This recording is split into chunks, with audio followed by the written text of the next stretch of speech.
What's up, everybody? Happy Thursday. I am so tired right now. I woke up 4 o'clock in the morning to go to work. I am exhausted, but had to catch up on my GH today. Thank God I made it home in time. Um, anyway, where do I begin? Um, I don't even know who to talk about first. I think I'll talk about Frisco and Mac and talk about them first. Um, Duke and Mac. It is good to see Mac have a male friend that he could talk to because he normally probably would talk to Robert, his brother, but Robert's hardly ever in town and he's still in Switzerland and that coma or whatever. Excuse me. So it's good that him and Duke could talk and, work through the problems that he has with Felicia over Frisco. Here's my thoughts on Mac. I feel like Mac is completely right to feel the way he feel because it's like Felicia is playing games and it's annoying. It really do feel like Felicia is playing games because it's like when she was married to Mac years ago, she divorced Mac and ran behind Frisco. And Mac does not want to get hurt again. So I don't blame him. And it's like Felicia's playing these games. She needs to make up her mind. Do you want to be with Mac or Frisco? Make up your mind. So I don't blame him. Duke was looking like he wasn't even all that into the conversation. He looked like he just wanted to eat his food. I don't blame Duke. But Duke need to figure out his situation with Anna because I agree with Mac. I think Anna was using that whole him being on the other side of the law as an excuse not to be with Duke. That's what I think. You know how women do. They play games. But anyway, Felicia and that screechy voice was sitting in Anna's office at the police department when they were talking. I think the two of them just need to be honest with themselves and be honest with Duke and Mac. Deep down, I agree with Frisco. I think Felicia is still in love with Frisco. I think she still wants to be with him, but she's with Mac out of obligation because she don't want to hurt Mac. But I think her heart is really with Frisco, but she's too chicken shit to tell him that. Like I just said, women play games, and that's exactly what Felicia and Anna are doing. They playing a shitload of games, and soon the men are going to get tired of playing them.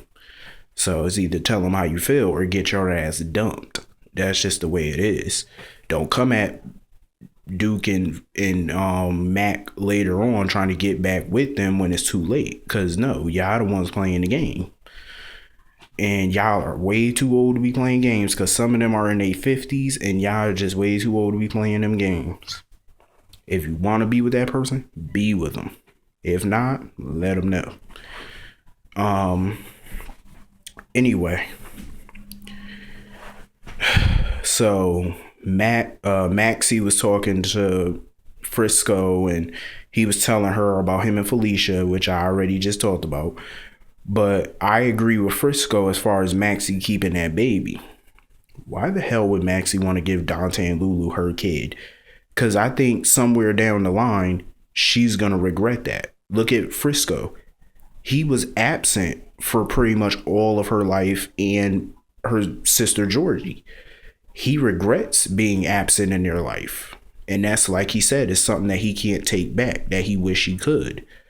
I think the same thing might happen to Maxie. I think when she gives that baby to Dante and Lulu, somewhere, however long that baby stay with them, she's going to regret doing it. And it's better if she tells them the truth now, rather than go give them the baby and then regret your situation later. Here's my thing about that. You know how I always say, why tell a lie when the truth will do? Here's why I say that, because when you tell one lie, you got to tell 30 lies to cover the first lie you told. So I think Maxie just needs to stop this lying, tell Dante and Lulu the truth, tell Spinelli the truth, because Spinelli has a right to know he has a child. Because I think Spinelli would be a good father. Might be a little weird, but he'll be a good father nonetheless. He has that right to know. I'm pretty sure they're all going to be pretty pissed at Maxie, but somewhere down the line, they're all going to forgive her. We all know this. So it's best if she just tells the truth now before it gets worse. So anyway, Ellie and Spinelli were talking at the lab about babies and whatnot. And I don't even know. I was in and out on that conversation. I fell asleep during that conversation, so I don't know. I'm just over Ellie and Spinelli keep getting mad at each other. She keep getting mad at him. It annoys me. Anyway. Moving on. Luke, Scott, Laura were all at the courthouse. Luke was there, I guess, to probably try and stop the wedding, which I don't understand why. If Laura wanted to marry Scott, let her. She's a grown-ass woman. She's capable of making her own choices. So if she wanted to marry Scott Baldwin, let her marry Scott. That's her choice. Even though we all know Scott is a conniving scumbag, but she'll figure it out sooner or later. Lucy Coe looked fierce, of course, with that little white mink coat on. Kevin just sitting there all quiet and whatnot. And Dante goes into the apartment, finds Lulu knocked unconscious on the floor. Somebody comes in, knocks him out. He calls Luke and Laura and then calls Anna, the police, to let them know what happened. Here's my theory on what the hell is going on. I think Helena Cassadine has a lot to do with this, and I think she's framing Scott Baldwin. She's starting to try to make Scott look bad, but I think Helena has a lot to do with this. You want to know why I think that? Because a little birdie told me Nicholas Cassadine is on his way back to Port Charles, and we all know when Nicholas comes back to Port Charles, Helena ain't gonna be far behind.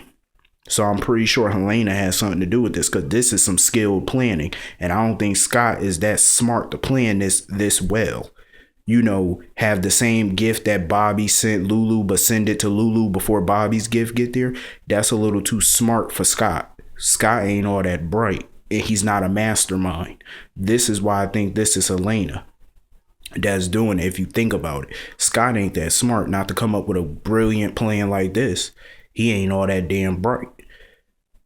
And then when Anna was talking to Dante kept blaming himself. You can't really blame yourself, because if this is Helena, trust me, even if you were on guard, Helena's men would have still knocked you out. You lucky they just knocked you out, because knowing Helena, she would have killed you. Hell, the bitch just shot her own daughter last year.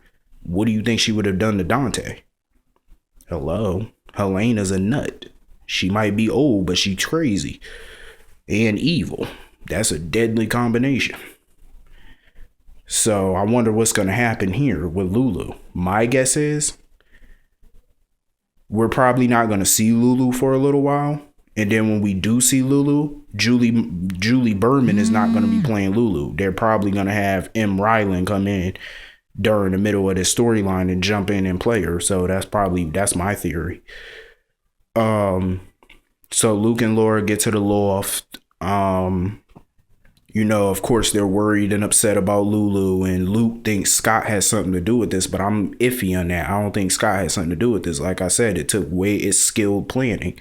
How would he know what kind of gift Bobby sent Lulu in advance? How would he know that? Because Bobby Spencer is all the way in Seattle. And how would Scott know where Bobby was? Or what kind of gift that she was sending Lulu? How could he possibly know that? It was planned too perfectly. And the only people that plan something that perfectly without botching it is Helena Cassadine. Scott is not that bright to plan something so sufficient, and so proper. He's not that bright to do something like that. It's not up his alley. This is more Helena. Helena probably found out Laura was back in town and probably came up with some plot, because Helena could not stand Laura. She hated Laura. She always held Laura responsible for what happened to her sons. So of course she will want revenge. So I don't really think it's Scott. I'm not ruling Scott out as a suspect, but I don't think it's him. But he is at the top of the list. But I'm betting my last dollar this is Helena Cassadine, especially with Nicholas coming back. I'm pretty sure Helena got something to do with this. It'd be crazy not to think so. But anyway, furthermore, Kevin Collins, you know, he's kind of skeptical. He don't believe that Scott, he believed probably Scott had something to do with this. I don't think Scott did, because you could kind of see it in his face. He didn't know what the hell was going on. I don't think he did, but I could be wrong. But I mean, Helena Cassadine, I mean, the bitch is crazy. What can you do? Anyway, Max Scorpio knocked Frisco on his ass, punched him in the face, which I don't blame him. I mean, some dude comes back into the picture after what, 20 years. It says that he wants your girl back. Please, I would have knocked him on his ass too. You don't play that. I'm glad Mac ain't bucking down. I'm glad he not backing down. I'm glad he's standing up for himself and knocking him down. But I think Felicia need to stop playing these little high school games. You're 50. Grow the fuck up. If you don't want to be with Mac, don't be with him. Stop stringing him the fuck along. It ain't fair to him. Duh. Bitches be crazy. Anyway, I will see all of y'all tomorrow on Friday's episode. That should be a really cool episode. I will see all of you tomorrow. Have a great day.